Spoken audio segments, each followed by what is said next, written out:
Erev Tov, Moadim Lesimcha, c'est un grand plaisir de se retrouver ce soir. Vous êtes tous et toutes invités tout d'abord à allumer vos caméras au début. On voit des gens, des jeunes, des moins jeunes, des gens de Yerushalayim, des habitués du Knef de chaque année, des habitués de Midreshet Yehuda, du Rouk Benogros ou de l'Ilmod.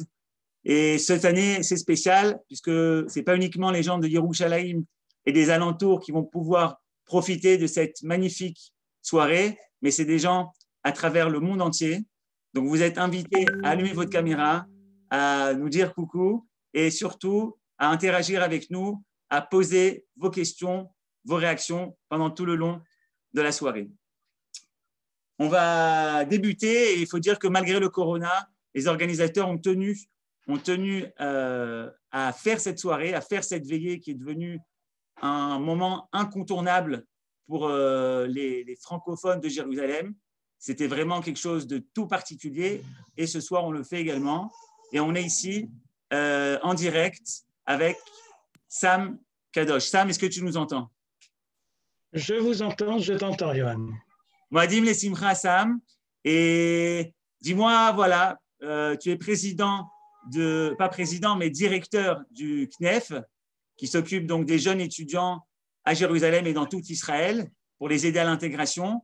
Sam, qu'est-ce que tu ressens ce soir en début de cette veillée?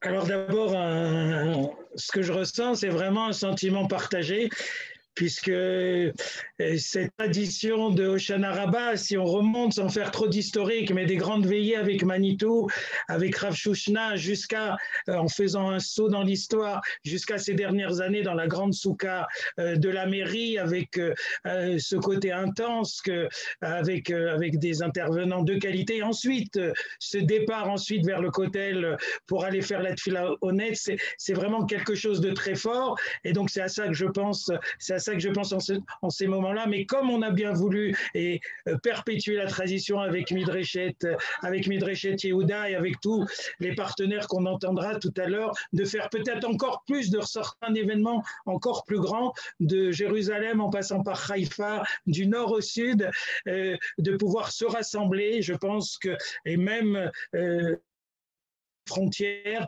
d'être tous ensemble. Je crois que sûrement on va l'entendre ce soir. On a besoin tous, dans notre petit séguerre confinement, on a besoin d'être ensemble, on a besoin de se renforcer, on a besoin, ce qui a toujours été peut-être la caractéristique du monde francophone, partout, de ce côté de Hardout, quelles que soient nos opinions, on a besoin de ça, encore plus peut-être ce soir. Et donc voilà, c'est ces sentiments que j'ai là ce soir. Qu'on va passer une bonne soirée, j'en suis sûr. J'en profite pour rappeler, parce que c'était vraiment aussi les pionniers de ces soirées, mon ami, la mémoire de Gérald Sananès de Midreshet Yehuda, qui était avec moi dès le début dans toutes ces aventures, et ainsi que monsieur Claude Cohen, dont c'est la Haskara ce soir, et un des fondateurs du CNEF, Eli Aziza. Donc voilà, on pense à tous ces gens-là. On rappellera aussi la mémoire de quelques autres personnes et la réfoua d'autres personnes pendant nos shiurim. C'est aussi important, surtout dans cette période de corona, de souhaiter un réfoua shelema à tous les malades en ce moment. Et voilà, je n'ai que peut-être qu'un souhait, que Bezrat Hashem, l'année prochaine, on est déjà plus de 290 sur le Zoom et peut-être et encore plus sur Facebook, de se retrouver tous ensemble dans une plus grande soukha à Jérusalem. Moadim Lesimcha, Chag Sameach à vous tous.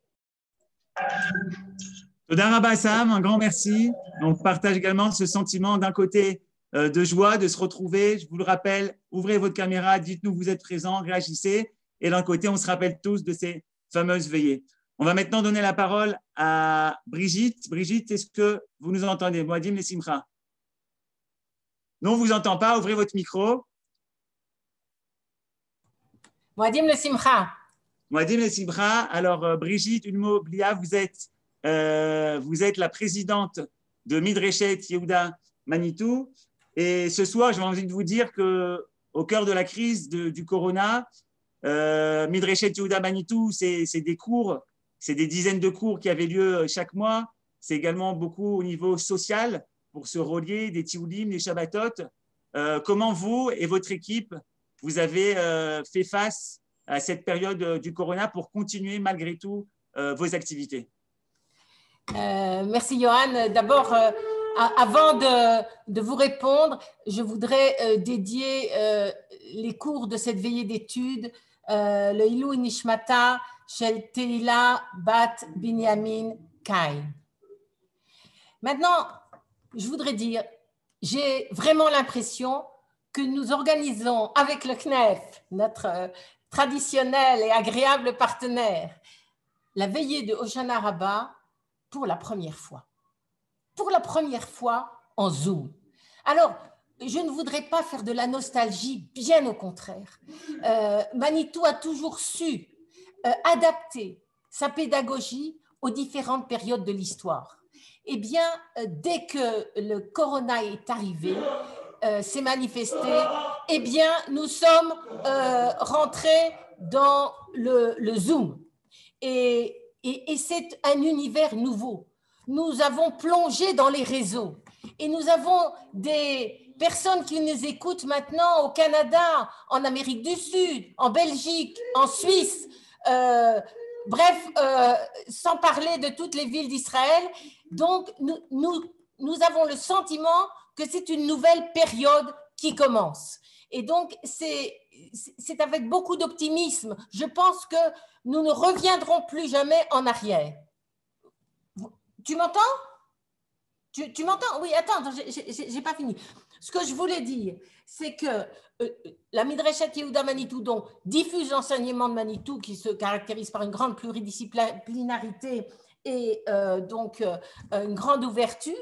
Mais je voudrais dire que nous avons pris comme thème de cette année, en plus de nos cours réguliers, le thème de l'État juif. L'État juif parce que c'est la seule légitimité de l'État d'Israël. Et nous voulons faire un état des lieux, savoir qu'est-ce que c'est que l'État juif aujourd'hui, où nous en sommes, et qu'est-ce que nous pouvons faire pour que cette société devienne une société juive à partir de nos sources juives. Et ça, c'est un grand défi pour la société israélienne. Enfin, je voudrais remercier d'abord tous nos intervenants qui sont extraordinaires. Et il y a tellement de nos jours d'intervenants de grande qualité que nous n'avons même pas assez de temps pour les faire tous parler. Je voudrais aussi remercier nos partenaires, le CNEF, mais aussi nous sommes très heureux de collaborer ce soir aussi avec le ROUC de Beno Gross, que nous n'oublions pas et qui a fait sa dernière intervention chez nous et nous en sommes très très fiers. Et aussi, nous sommes aussi en partenariat ce soir avec Lilmod que nous remercions et aussi Johan en particulier, et aussi Manitou l'Hébreu qui nous écoute de la France. Voilà. Merci beaucoup Brigitte pour ce message très clair. Et voilà les amis, je pense qu'il ne nous reste plus qu'à débuter cette soirée. Vous êtes plus de 360 personnes, mais vous n'êtes que des connexions. Ça veut dire que parfois, il y a des gens qui m'ont écrit, on écoute, on est à 2, on est à 3, on est en famille. Continuez à vous connecter. Et surtout, on a eu une difficulté au niveau du Facebook. Donc, Yaakov, qui a la technique avec moi ce soir, me dit que s'il y a des gens qui essaient de connecter sur le Facebook, on est passé en YouTube Live. Donc, dites aux gens qui essaient de se connecter ou de venir avec nous en Zoom ou de passer sur YouTube Live du CNEF. Voilà, on va débuter dans quelques instants. Et c'est parti, les amis, on va débuter.